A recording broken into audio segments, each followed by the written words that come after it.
Okay. Can y'all check and make sure this is recording periodically? All right. So we are doing types of waves. So I'm going to kind of leave this open so that we got a little bit more light, but I'm turning this off so you can see it. The first and foremost thing you need to know about a wave is that a wave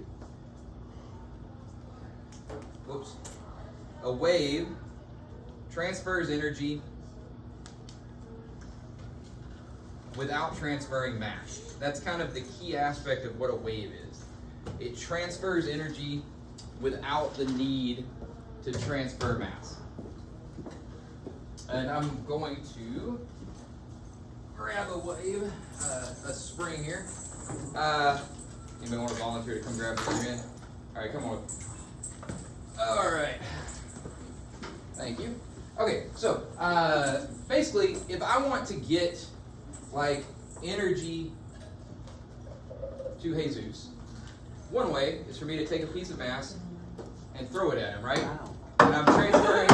Sorry, that was a golf ball. I'm transferring. You thought it was a ping pong ball, didn't you?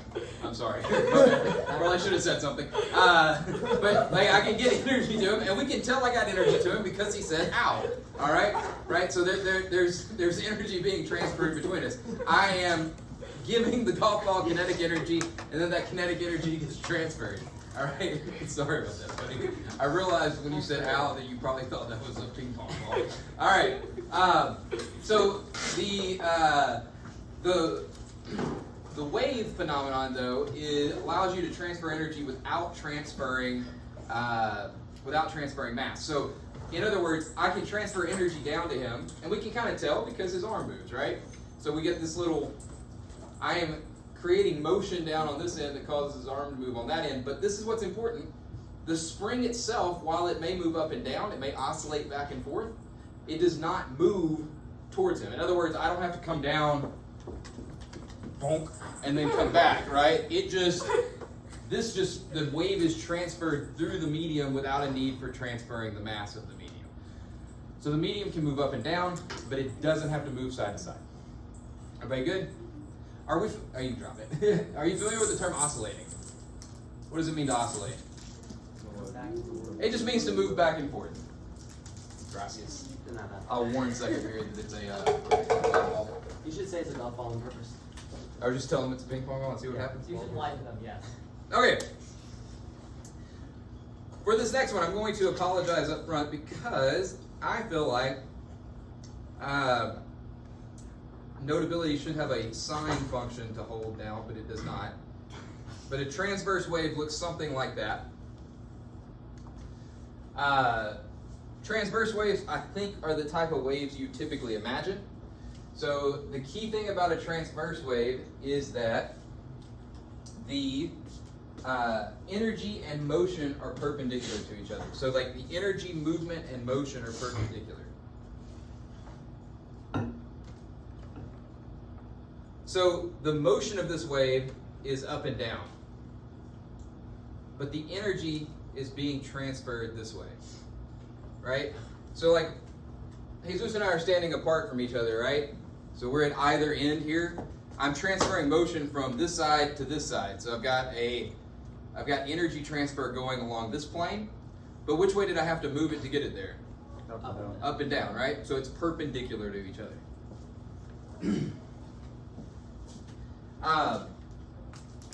Let's see. For a longitudinal wave, it looks like this.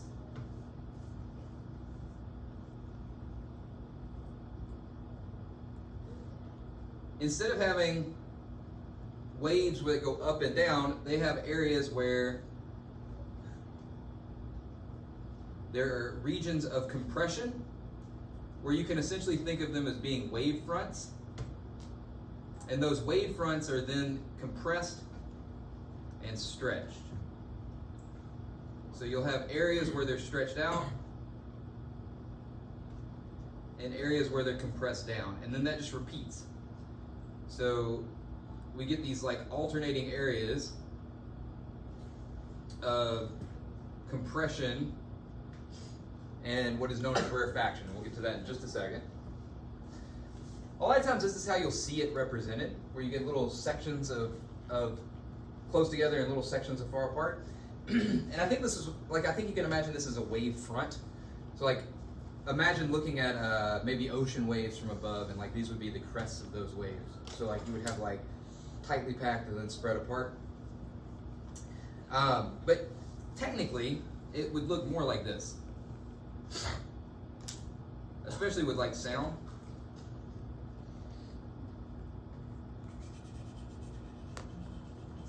The sound effects are necessary. All right, and then areas where Was the owl necessary? so you'd have areas where they're like these densely packed particles, and then areas where there are the not so densely packed particles, and again they would repeat. So this is the way, like, if you could visually see the air particles moving when I'm talking, that is what they would appear like. You would have areas where those wave particles were grouped tightly together, and areas where they were spread out. Areas where they're grouped tightly together, and areas where they're spread out. I also want to point out, if it's a sound wave, it technically moves out in a spherical shape. I'm representing this linearly.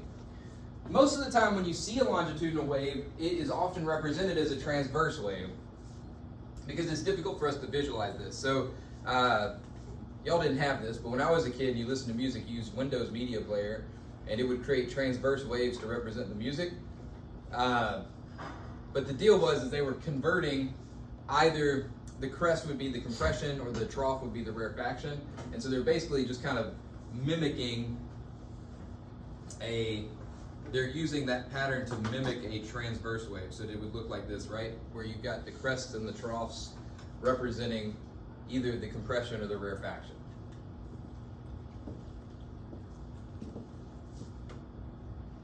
And that is known as a longitudinal wave. Now, a longitudinal wave is different. I have a slinky, okay? If they want to join me for the slinky, here you go. Watch out, he's gonna throw a golf ball at you. I'm not going to throw the golf ball this time.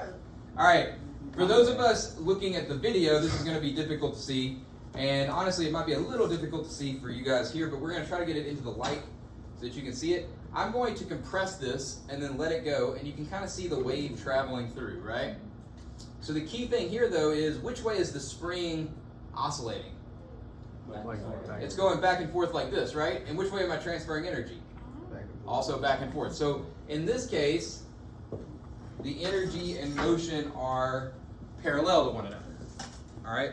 So energy and motion are parallel.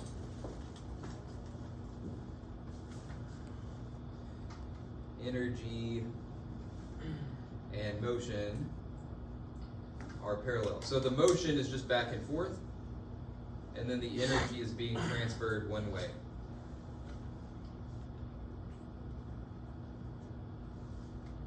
All right. But I can do this with an actual line. Hang on one second. Wait, how do I? Oh, there it is. Okay. So I'm going to change this to a dotted line. Is that straight?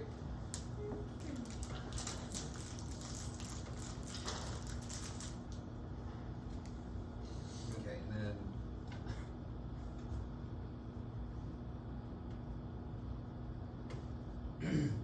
theoretically, I know that this doesn't come out this way, I apologize, but again, you can blame Notability. They should have a hold function for sine waves. Theoretically, those should all be the same, like, it should be consistent. So what's above the line should be the same as what's below the line, and it should be smooth. But it's not working.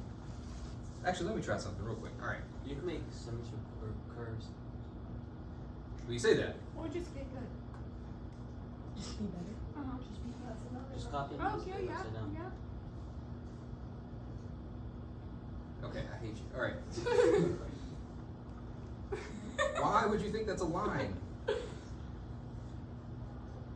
You could just Clearly, it's just a copy line. it Yeah, and just- then move it around. Yeah, copy and paste and make Well, it. but then it just resizes it anyway. Well, if you do this, okay. It's like genius. All right, this isn't perfect, but it's better. All right, there we go. So Perfect. Yeah, ours are perfect. let's talk about these different parts of the wave. So these are important to know. Again, they're not necessarily going to show up on a test question or a quest question specifically, but being able to know what these terms are makes it easier for us to discuss them, okay? So the substance that a material or a wave travels through is known as the medium. The medium. So for sound, for example, what is the medium for sound? Air. Air. What was the medium for the waves I was just making? Spring. The slinkies and springs, right? It's whatever the wave is traveling through. That is the medium. All right. So now we got to go through a lot of colors. All right. So we got the crests. I'm going to try to label these so you can see them. So the crests are the tops of the waves.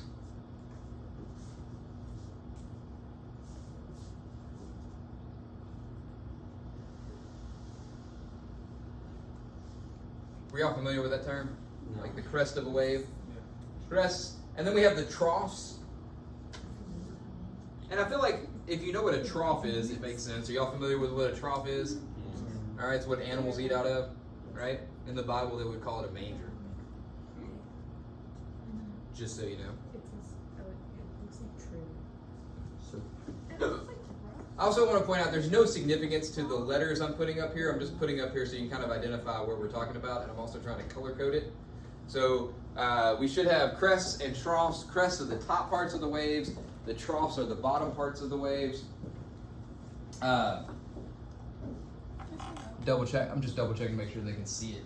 So crests are the top part, troughs are the bottom parts. The baseline is where the wave would be if it were at rest. So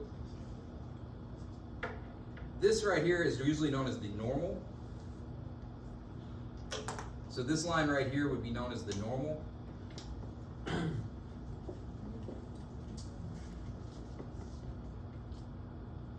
Or the midline. So it's normal or midline. It kind of depends on the context. So if you hear me refer to the normal or the midline,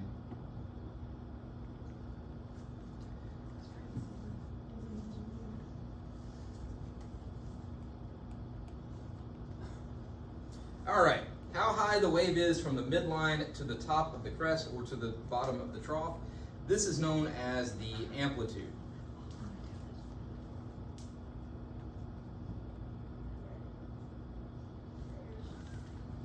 And it can either be measured from the crest to the trough, or sorry, from the crest to the midline or from the trough to the midline.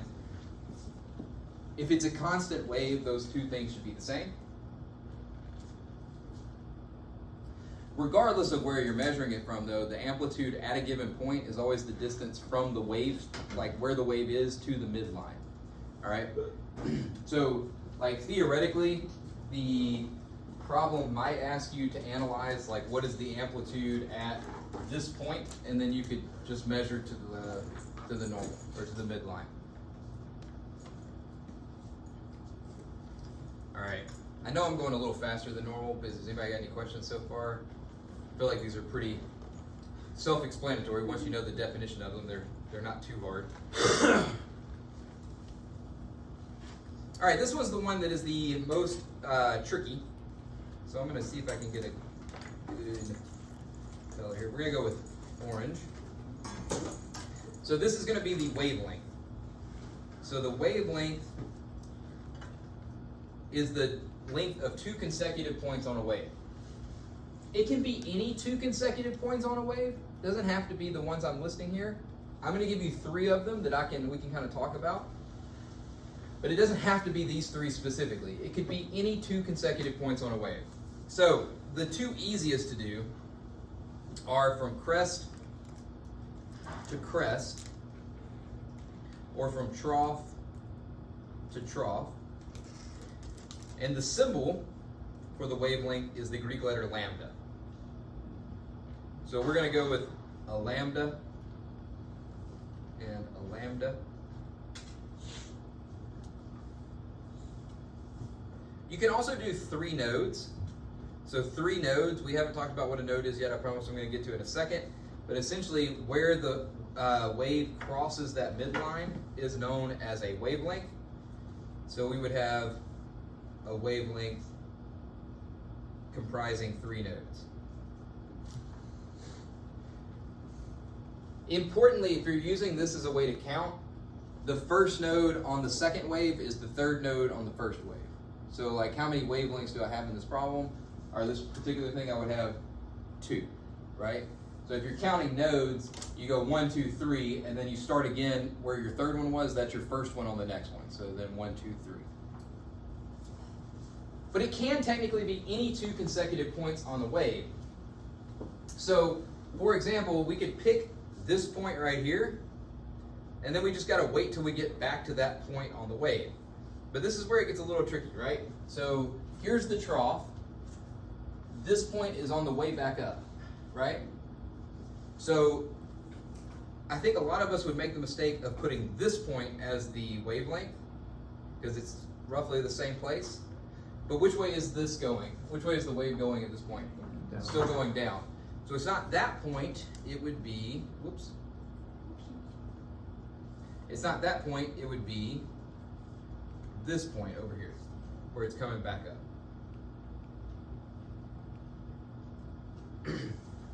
So any 4 of those can be described as the wavelength. Again, the easiest ones I think are crest to crest, trough to trough. Those are the easiest ones to find, but sometimes it's not set up where that's the way you can do it. Sometimes it's easier to use the node one. That would be the third method I would recommend. And then sometimes they say what would be the wavelength, and they give you a fixed point to start from, and then that's how you would do that. All right. Again, quick check. Everybody okay? Yes, sir. So nodes is whenever the wave intersects with the normal line? Just give me 1 more minute. We're going to talk about it. But yes, right now, nodes are where it intersects with the normal. Okay. Okay? Okay.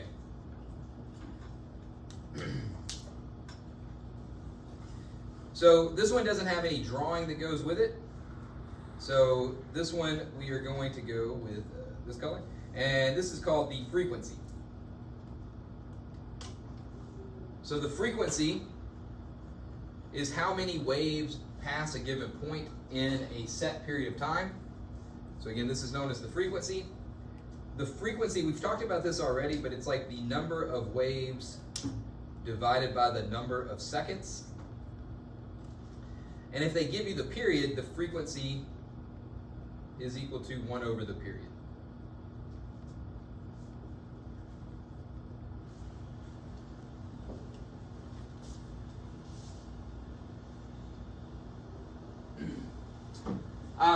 Does anybody happen to know what the unit for frequency is? Free. The unit is, what is it? I heard hertz. Very good. Hertz. Hz is how it's typically represented. And you may also see just 1 over a second, because that's technically what it is.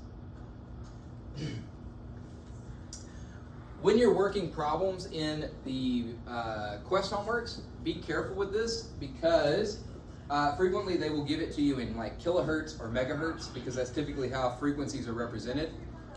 For example, radio waves, radio stations operate on megahertz frequencies, right? AM radio stations operate on kilohertz frequencies. So it's not uncommon for you to refer to the hertz as megahertz or kilohertz. So like just be aware of that. You might have to do conversions. The next one is, let's go with that.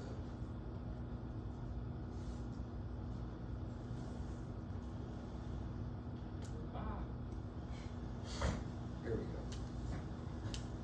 Why? What am I doing? You've got to go to your next slide. All right. And press the plus on the top. Well, let's just give me black. Well, look, yeah. There we go. All right. So how many seconds for one wave to pass through a fixed point in a given period of time? This is known as the period. That just looks black anyway. All right. the period, and the formula for the period is the number of seconds divided by the number of waves. This is equal to the period. And the period can also be referred to as 1 over the frequency.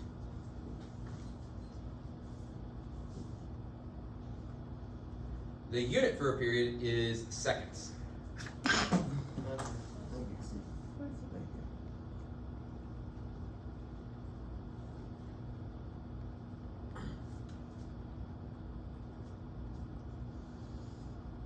Okay. We also have the speed of a wave, or the velocity or the speed of a wave.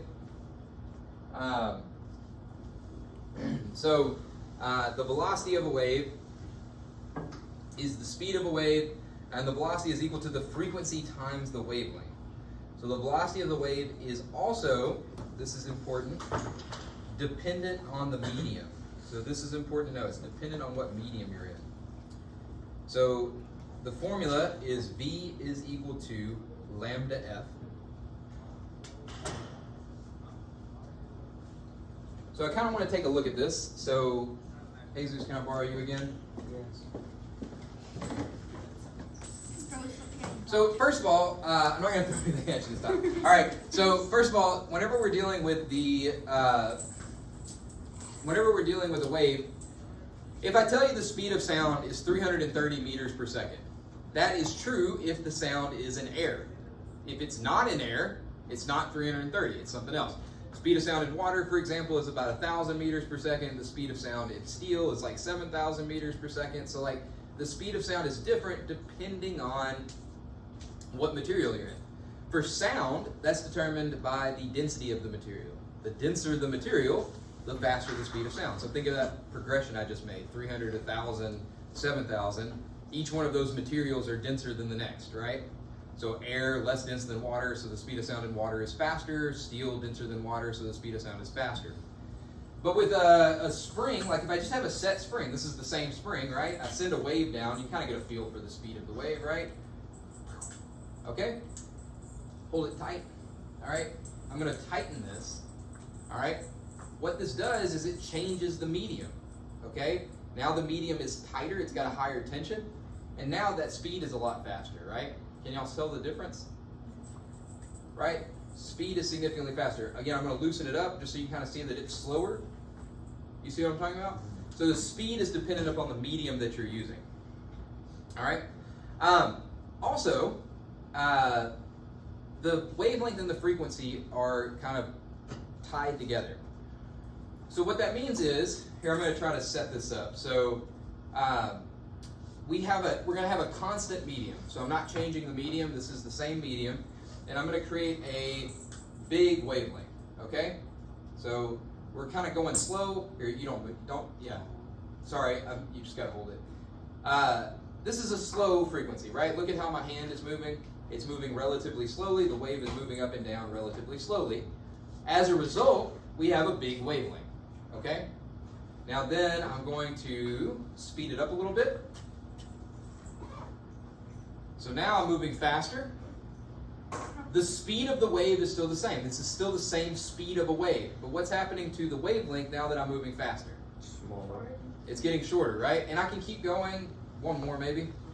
Otherwise I just look ridiculous. So if I go faster, almost at it. All right, hang on.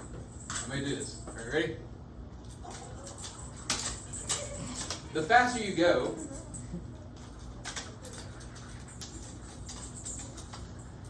can't do the other one. All right, but the faster you go,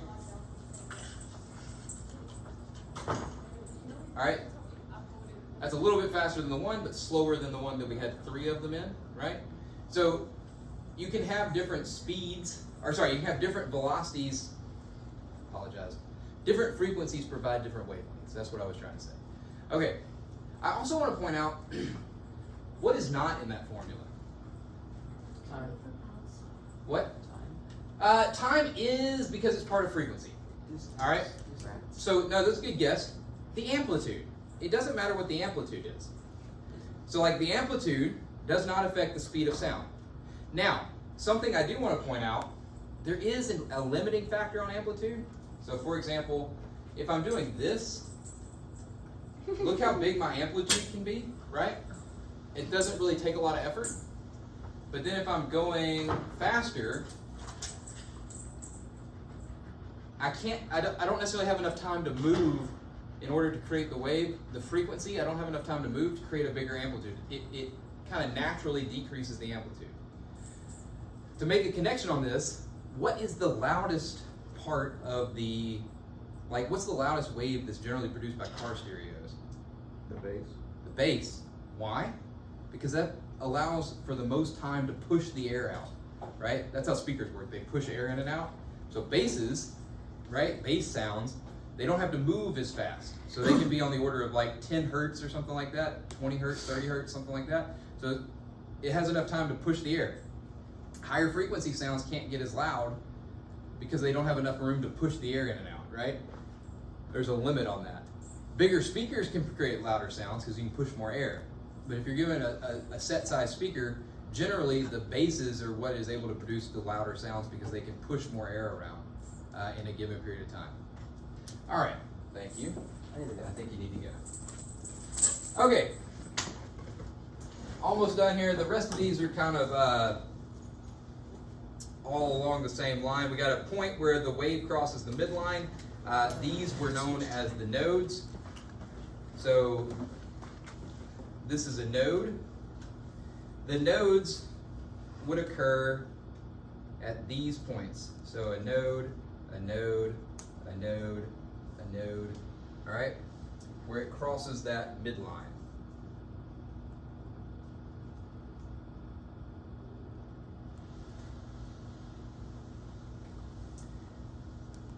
And an antinode is a point at the top of the crest or the bottom of the trough. So the antinodes are also the crests and the troughs.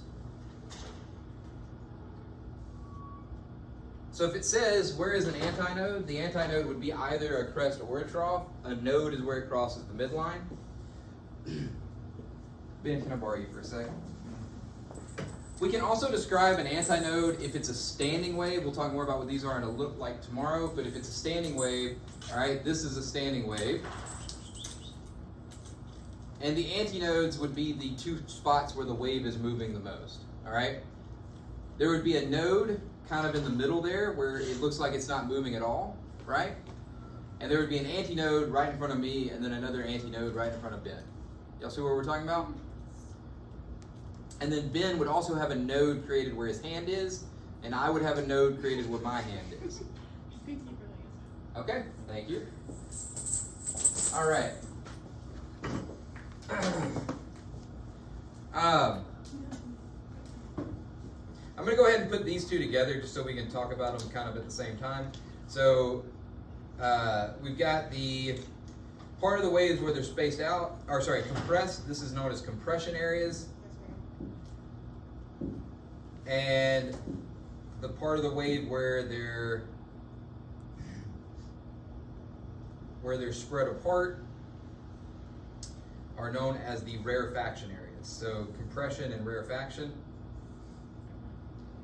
So this, which color is it? All right. This right here would be an area of rarefaction.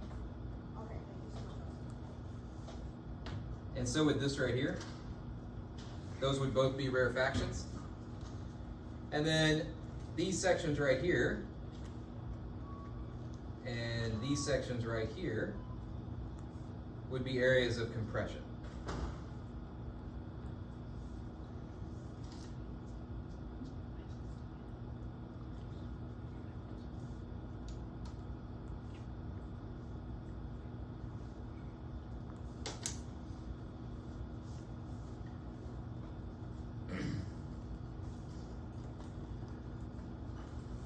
All right, coming to the end of this, energy is determined by the amplitude of a wave or the frequency of a wave. So it's really, most waves, it's E is proportional to the amplitude squared.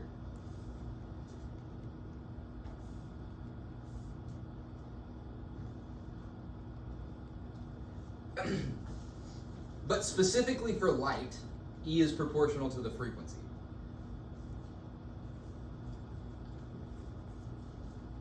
In chemistry, y'all probably got that formula. E is equal to HF, I think. But again, that's just for light. Every other wave, it's based on the amplitude of the wave. And if you think about ocean waves, this should make sense, right? If you go to the ocean, which wave is most likely to topple you? It's the one with the biggest amplitude, right? The one with the highest wave front. All right, final two.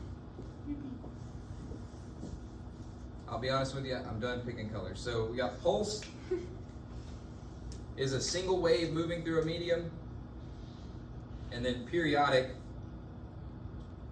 is a wave produced by a continual oscillation. So when I was standing up with here with Jesus and I was doing like this, I was creating a periodic wave, but when I just sent those like one things down, those were pulses. Okay? So pulse versus periodic. All right. Again, these are a lot of terms, I'm aware, but we kind of need them in order to discuss what's going on. So for example, if I'm trying to get you to solve for the speed of a wave, and I've given you the frequency, I need you to be able to find the wavelength. Well, if I'm asking you to find the wavelength, I might need you to be able to identify where two crests are so that you can find the wavelength using the distance between the two crests.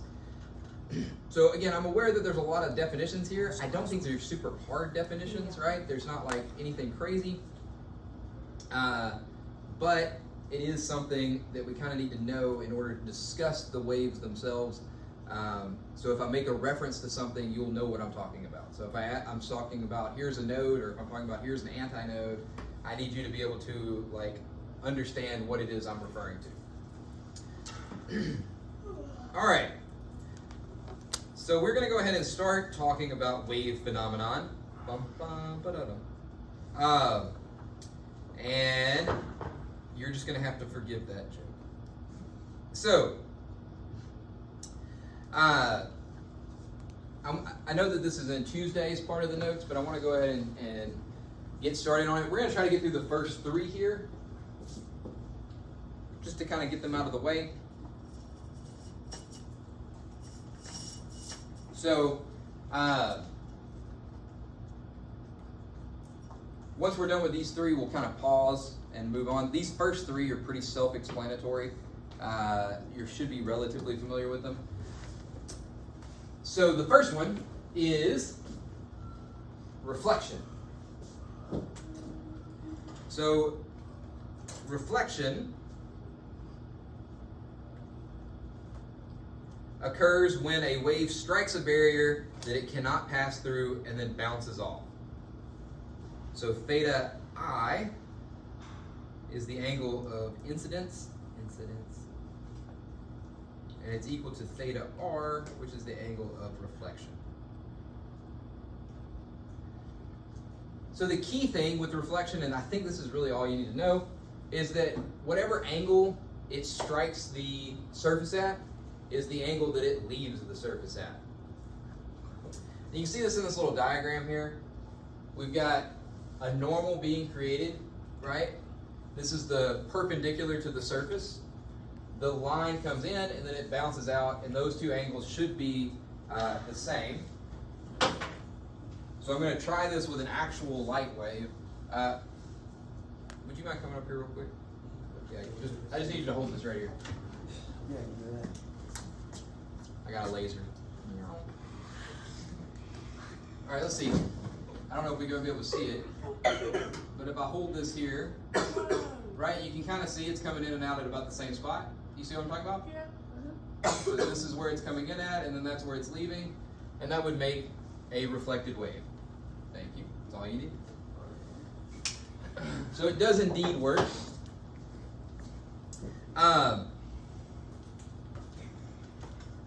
Refraction occurs when a wave enters a new medium and bends.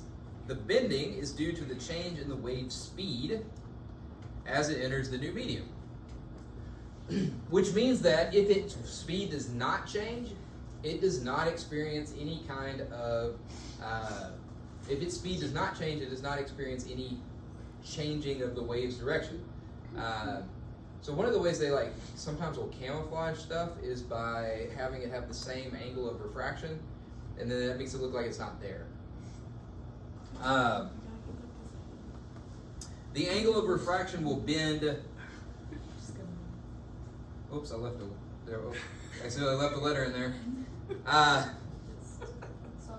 All right. So, give me 1 second. I want to make sure I get I always mess up the way it goes in. So I want to make sure I get it right. It always bends towards the normal if the wave is slower. So towards the normal if the wave is moving slower, and away from the normal if the wave is moving faster. I have this little demonstration to show this. So the speed of light in air is faster than the speed of light in water. So it's a little bit like it's basically the reverse of sound. Sound is faster in water, light is faster in air. So I've got this little device here. And this little device has a laser, okay, that shoots out. And, whoops, let me flip this over, there we go. So, I don't know if y'all can see this or not, but there's a line that goes through the middle. That line that goes through the middle is known as the normal. I've got the water line right there, and we can actually see it. I'm going to set this at 30 degrees here. Now, it's going into water, so it should bend towards the normal. So this is set at 30 degrees, and then I can look down here and see what it's crossing at down here, and down here it is crossing at approximately 22, right? So it's coming in at 30 and then going out at 22, so it bends towards the normal, all right? I can reverse this and put it at, let's say, 40. So this is coming in at 40. It's going through the water at 40 degrees, right? But it's coming out of the water at 60 degrees, right? So it's bending away from the normal when it goes back into the air, all right? If you put it at 20 degrees, just as another example, it comes in at 20, and then it's leaving at about 15, all right? This is what's responsible for making it look like your straws are not consistent when they go down. It's also what's making this polar bear look like it's decapitated. It's not really. I know that's surprising that it's not really that way. If you ever see, it's very shocking for a child under the age of 7. I remember going, no. I mean, I wasn't like afraid it had died. I was just very confused as to how its head was not connected to its body. But like you'll see them dive down. Like I forget where this. There was a polar bear exhibit at the San Diego Zoo, and the polar bears would dive down and then they'd pop back up. Well, when they were down, they were all together, and then when they popped back up, all of a sudden their head was no longer like. And it's a solid like 7 feet away. It's not like it's close. It's very disconcerting. The same thing was true with the hippos. The hippos would like come up out of the water and their head is shifted like, you know, a good solid 4 feet from where it's supposed to be. All right. So reflection, refraction. All right, and then the final one here. There is a formula for refraction. I'm not going into it right now because I don't think it's necessary. But it basically has to do with you can figure out it's like a speed of a wave, sine, the angle should be the same in both conditions, but we'll hopefully not have to worry about that. The final one that we're going to do today is diffraction. So diffraction occurs when a wave is bent as it goes around a barrier or through a gap. The lower the frequency, the more bending occurs, and the smaller the gap, the more bending occurs. Trinity, what did I do?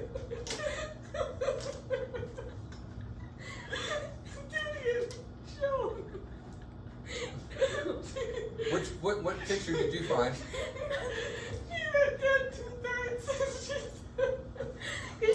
Trinity goes, diffraction. So I wrote down 2/3 and I said, what's that? Diffraction. Diffraction. Yeah, that's good. That's good. It's good. For those of you that did not understand that, this would be, what is this? This is diffraction. All right, that's what Trinity is laughing about. You nerd. Okay. Out of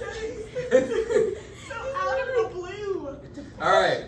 So again, diffraction occurs when it goes through a gap. If the frequency is high, you're not going to get as much bending as if the frequency is low. But if the gap is narrower, you'll get more diffraction occurring. Let me see if I can. Let's see if she has YouTube.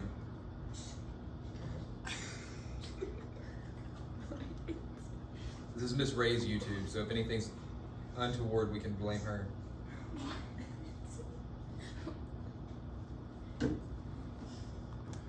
Let's see.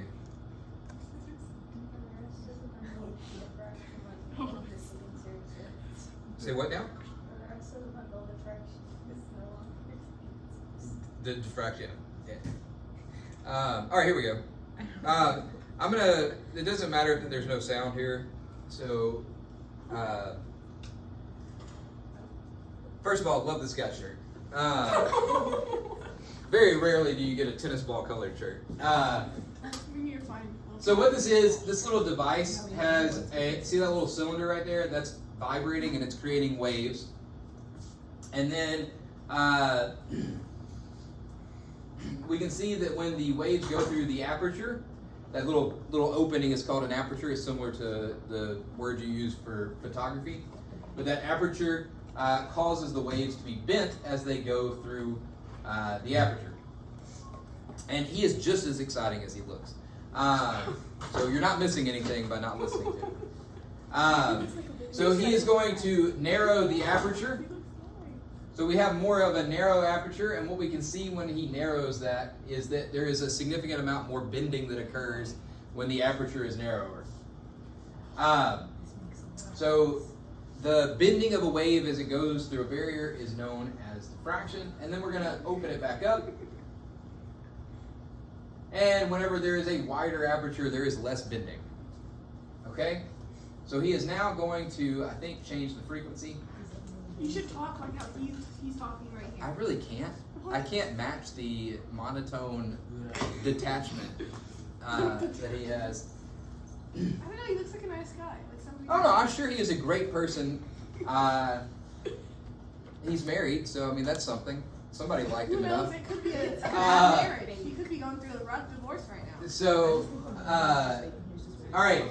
When he lowers the frequency, we get more diffraction, and then when he raises the frequency, we get less diffraction. So low frequency, more diffraction, and then he's going to raise the frequency. And what you kind of have to focus on is the edges. So I'm going to back this up just a little bit. Focus on the edges, right? Focus over here, and what you'll see is that as he raises the frequency, you get less stuff occurring over here. So see how there's like waves over here, and then as he raises that frequency, you'll notice less stuff over in this region, right? Because the higher the frequency, the less diffraction occurs. All right, sounds like a good thing. We made it through everything. Any questions, concerns, or thoughts before we go?